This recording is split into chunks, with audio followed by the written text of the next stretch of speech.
Listo, mis hermanos, vamos a seguir nuestro estudio del contexto redentivo histórico de las Escrituras, en que hemos ahora definido qué queremos decir con este contexto redentivo histórico y hemos hecho algunas distinciones importantes entre este y sobre todo el canónico, que son fáciles de unir, de confundir. Y realmente en primer lugar, quiero recordarles que esos términos son míos. Entonces, esta definición de qué significa contexto histórico redentivo es mi definición. Yo estoy diciendo eso. Otros hablan de interpretar la Biblia de esa manera, pero quizás usen histórico redentivo en un sentido más grande, más específico, incluso más general, o quizás usen histórico redentivo y canónico de manera intercambiable. Entonces, solo es para nuestros propósitos y los pasos de interpretación, la otra lima de pulir la estatua en nuestra interpretación. Esa es la meta ahí en esa distinción. Entonces, como dije, es importante distinguirlos porque si no los distinguimos es fácil pasar por alto uno de esos pasos. Y el más saltado por alto o pasado por alto es este mismo, el estudio de este texto a la luz de la revelación anterior, lo que está contribuyendo a esa historia de la redención y como todo eso, de manera cumulativa, da esperanza mesiánica para la venida de Cristo. Ese paso es muy descuidado. Entonces, creo que es muy importante. Creo que es fácil. Y de hecho, vamos a ver en el contexto canónico que cuando hacemos la analogía de la fe, cuando hacemos la analogía de las escrituras, en un sentido, eso es el contexto canónico. Eso es parte, por lo menos, del contexto canónico. Sobre todo la analogía de la fe. Es tomar en cuenta lo que toda la Biblia nos enseña y decir que este texto específico no puede contradecir eso la enseñanza general canónica de la Biblia y a otras partes también. Y muchos tienen la costumbre, incluso dispensacionalistas y otros hermanos que tienen la costumbre de ver un texto del Antiguo Testamento, quizás no entenderlo muy bien en su contexto, entonces corren al Nuevo Testamento y simplemente dicen, pues, mira, aquí dice que habla de Cristo, qué glorioso que habla de Cristo. Pero no explican el por qué, no profundizan en el texto para saber cómo Pablo vio eso en ese texto. Porque eso también es parte de la interpretación y parte de la hermosura. Incluso hay muchos otros textos que hablan de Cristo que los mencionados en el Nuevo Testamento. Y a veces hay incluso más profundidad en estos libros del Antiguo Testamento que lo que normalmente pensamos. Entonces creo que esa es mi meta en hablar de esto, que eso debe ser lo que busquemos en nuestra interpretación, entender, no solo simplemente tomar el camino fácil y decir, pues Pablo lo dice, entonces punto final, sino decir, ok, ¿por qué Pablo lo dice? No cuestionarle a Pablo, pero decir, ok, Pablo, guíame, ayúdame, o sea, guíame a ver lo que Pablo está viendo en ti, ayúdame a entender, ayúdame, o sea, y también todos los otros profetas menores a entender lo que está pasando aquí. Listo. Entonces, esa es la importancia del contexto redentivo histórico. Y una parte de esto, clave, es el estudio de esa meta narrativa, la historia. Esa es la trayectoria, esa línea de trayectoria que estamos trazando es la meta narrativa de las escrituras. Esa es la meta narrativa. Los carriles, el carril de tren, esa es la meta narrativa. Y empieza con esas vagones, con ciertas categorías de reino, de sacerdote, de templo. Empieza con esas ideas, esas imágenes. Pero con tiempo se va llenando, llenando, llenando. Y nuestra meta en el contexto histórico redentivo es entender esa historia y ver cómo esa historia se va desarrollando. Cómo ver cómo ese texto usa esa historia ya desarrollada, contribuye a esa historia y anticipa el mismo fin de esa historia. Como dijimos, cada texto se encuentra en alguna parte de esto. Y lo que después es así incompleto, pero predecible. Y de hecho, son profetas que están predeciendo. Entonces, hablemos un poco de esto. La meta es entender que la Biblia tiene una metanarrativa. Como dijimos en nuestro estudio de contexto literario, el libro tiene un panorama. El libro tiene una idea completa, algo que une el libro. No siempre es solo una cosa, puede ser algo un poco complejo. Pero cada libro tiene una unidad, tiene una razón, un filtro por el cual pasan los detalles de las narrativas. La vida de David es muy amplia, ¿cierto? Vivió muchos años, él hizo muchas cosas. Pero ¿por qué estas historias? ¿Por qué de esta manera? ¿Por qué en este orden? ¿Por qué en esta organización? Todo eso es parte del filtro, es el propósito del libro, ¿cierto? El autor de ese libro tiene un propósito. Entonces, por eso excluye ciertos detalles, por eso enfatiza otros detalles, por eso pone al lado dos historias distintas. Y hay razón, arte, diseño en eso. Pero ese libro también es parte de una obra de arte más grande.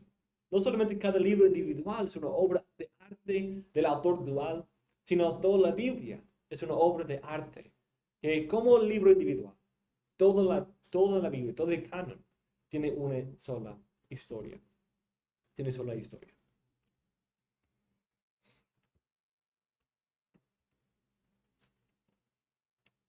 Entonces, cuando estudiamos la Biblia, queremos entender la centralidad o estos temas o esta metanarrativa. Y hay muchas maneras en que los autores traten de hacer esto. Algunos tratan de identificar el tema principal, pero hemos hablado, y creo que es obvio, que no, es demasiado sencillo para identificar un tema como el tema central. Cualquier tema central no es suficiente para abarcar todo lo que la Biblia dice. ¿Y cómo hacemos con un estudio de un libro? Como dijo John Selheimer, ¿se acuerdan de esta cita que decimos?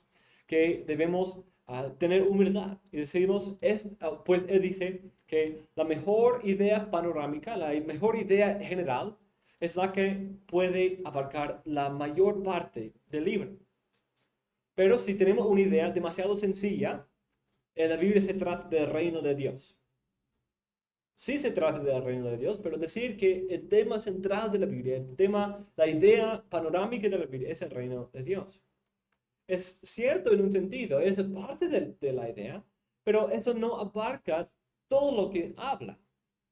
Hay otros aspectos de esto. Hay también caída, maldición, redención, que son parte de esa historia del reino de Dios. Hay también la idea de que ese reino es también un templo con sacerdotes, que es otra idea. Son conectadas, claramente, pero son distintas. Entonces, ¿cómo podemos unir esas ideas distintas en un entendimiento completo? Es como decir que Génesis habla de la vida de los patriarcas. Muchos sí hablan de la vida de los patriarcas, pero es más que eso, ¿cierto? Hay unos 11 capítulos que saltaste en ese resumen. No abarca todo el libro, pero hay un resumen más amplio que debemos buscar para abarcar todo el libro.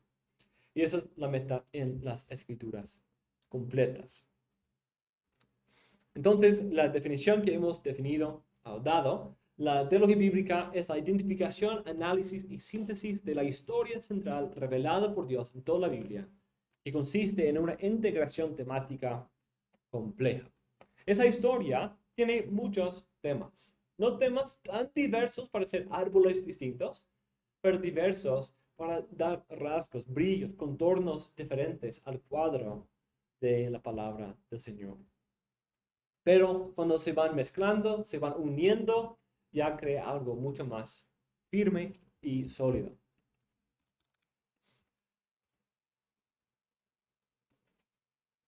Entonces queremos hacer esto. Eso es hablando de la teología bíblica como tal. Pero en un sentido, esta es mi hipótesis funcional, como hablamos de una hipótesis funcional para cada libro. Esa es mi hipótesis funcional para la Biblia entera, que yo sostengo con humildad para ir puliendo cada vez. Ese es después de usar el cincel y quizás una de las primeras limas, pero falta unas limas más y también la lija en esa hipótesis de la historia central de las escrituras. Pero vamos ahí. Es como en la cuarta etapa del trazar el mapa del mundo.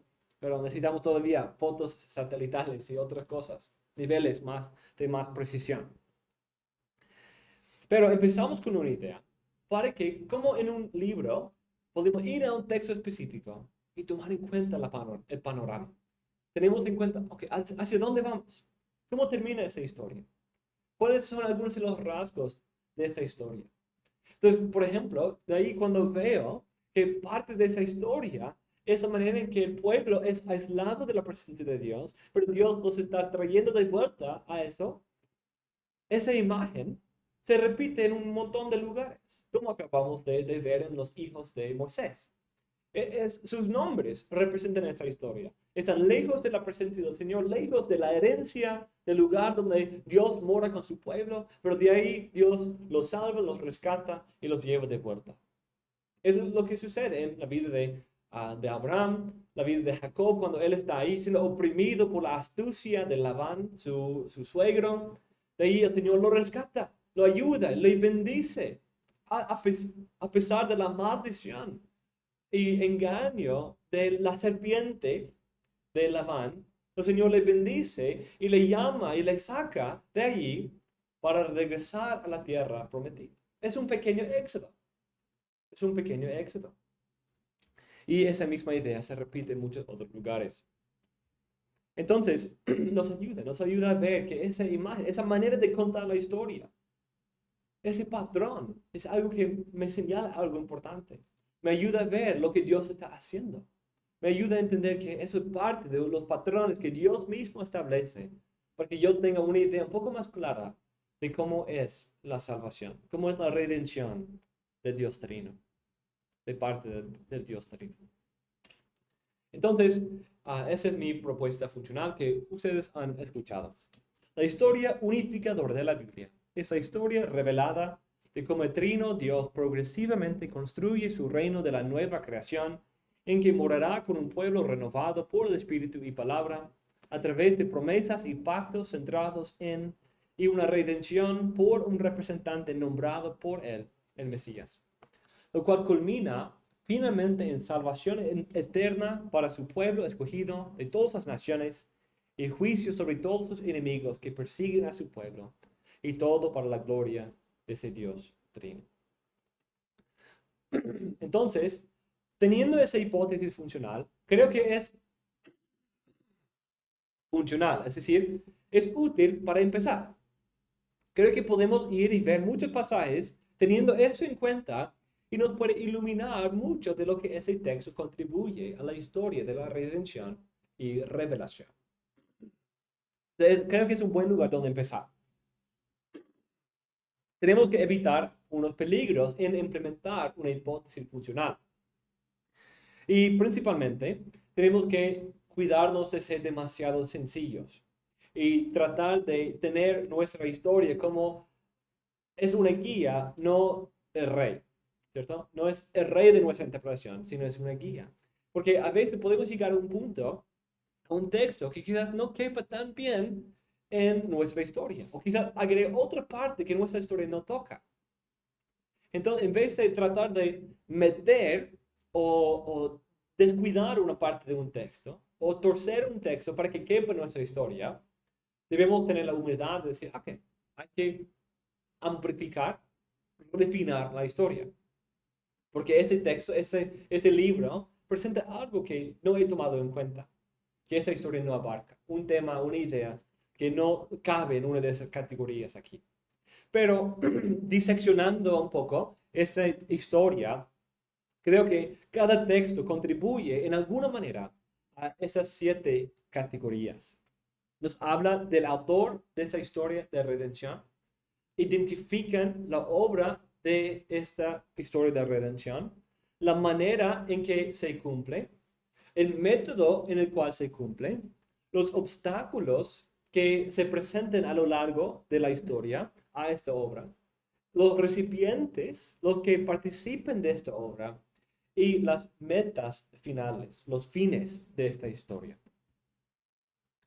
Entonces, teniendo eso, no solamente la historia, pero viendo ese bosquejo, creo que es una manera útil. Y lo he implementado en algunos libros de la Biblia o algunas secciones. Y queremos ir en nuestro estudio del Antiguo Testamento, ir haciendo eso un poco más, tomando en cuenta esas 7 categorías y ver, ok, ¿qué contribuye este libro a esto? E incluso haciendo la pregunta, ¿hay algo más que nos contribuye que eso no toma en cuenta?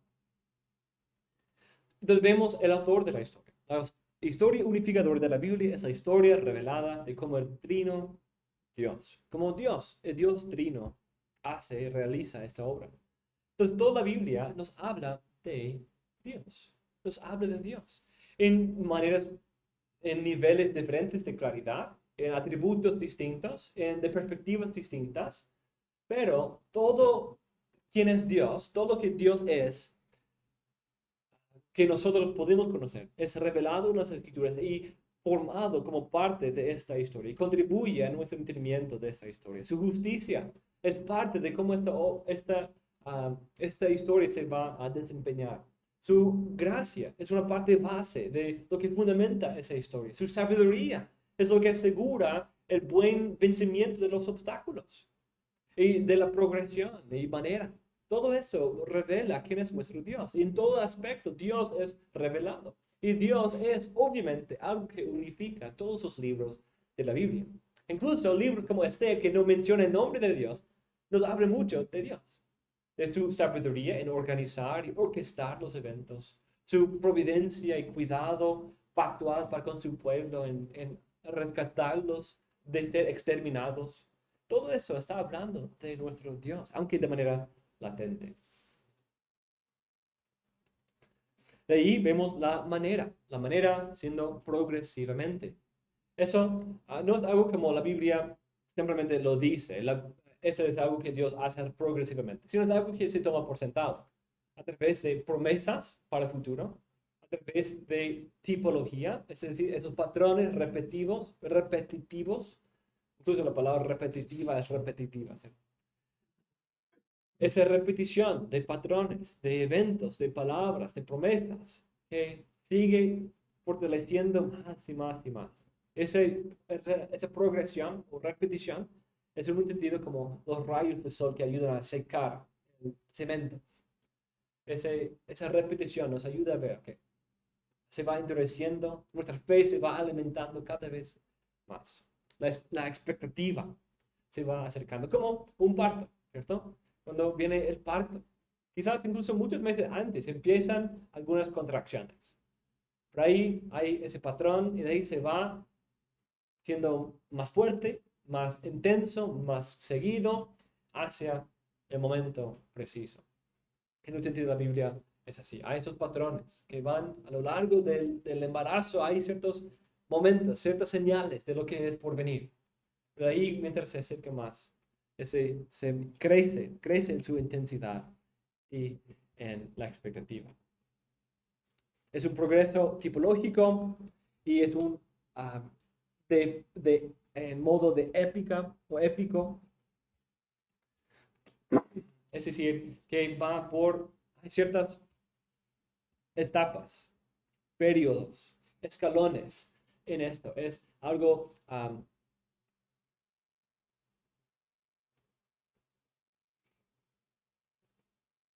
una palabra física, de la física. Como una de las áreas más complicadas de física. Es algo que va en escalones. Dios establece un pacto y con eso hay un gran paquete de revelación, de obras. En Sinaí hay otro gran paquete de revelación. En David hay otro gran paquete de revelación. Y de ahí en los profetas, más paquetes, pero no algo constante. Eso es parte de esa historia. De ahí vemos la identificación de esta obra. Construye su reino de la nueva creación en que morará con un pueblo renovado. Esa historia identifica la obra primaria de que Dios, un reino es parte de esa historia, pero es un reino donde Dios mora en una nueva creación con su pueblo. Y vemos eso en los obstáculos, como Dios tiene que hacer una nueva creación. Y mucho del Antiguo Testamento está mostrando esos obstáculos. Vemos el método, cómo es que Dios construye ese reino, cómo es que Dios supera esos obstáculos, cómo es que Dios puede establecer ese reino y templo entre su pueblo. Y es a través de las promesas y pactos que centran en Cristo y la redención realizada por el representante y la renovación por el Espíritu. Esos son los métodos que Dios usa. Todo esto se centra en Cristo. Cristo es el gran centro donde las promesas encuentran su sí y su amén. Y los pactos, las promesas, simplemente son parte de esa historia, contribuyen a esa historia. Y la Biblia está llena de ese lenguaje, de pacto, de promesa, repetir las promesas o quizás del otro lado las maldiciones de los pactos, que es una parte muy importante de eso y contribuye a esta historia. Tenemos los obstáculos. La nueva creación demuestra la necesidad de que esta creación no es ahora suficiente. No puede ser ese lugar donde Dios mora, porque ya ha sufrido la maldición de la tierra, la maldición de ahora llena de espinos y zarzas y lleno de desierto y devastación. Un pueblo renovado, un pueblo mismo que ha sido afectado por el pecado. Enemigos que están buscando atrapar, oprimir, destruir a ese pueblo y ganar la victoria sobre ellos.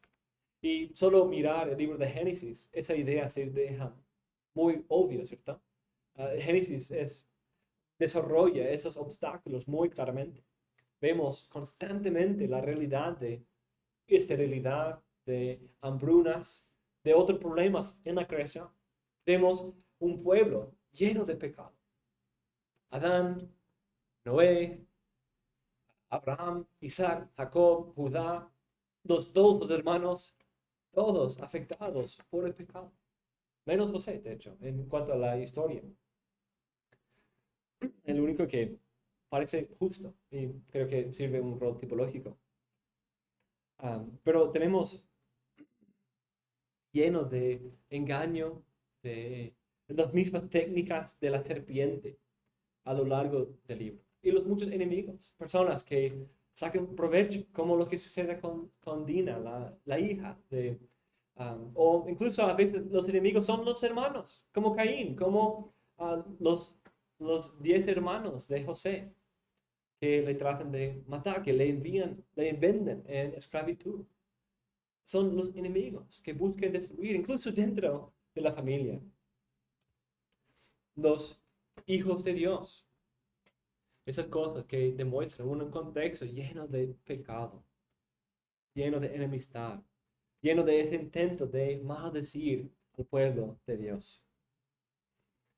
Y los otros libros también van demostrando eso. Vemos tanta esperanza en personas como David. Es mucho mejor que Saúl. Pero otra vez el pecado, otra vez el enemigo demuestra que todavía tiene un poco de fuerza. Vemos también el recipiente, un pueblo renovado, quien por fe en la palabra, por la obra del Espíritu, pone su fe en esa obra, en esas promesas. Y es un pueblo escogido de todas las naciones. Esas son y también ideas muy comunes en el Antiguo y Nuevo Testamento.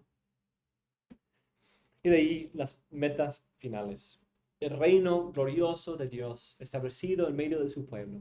Su pueblo disfrutando de su presencia, dándole a él la gloria.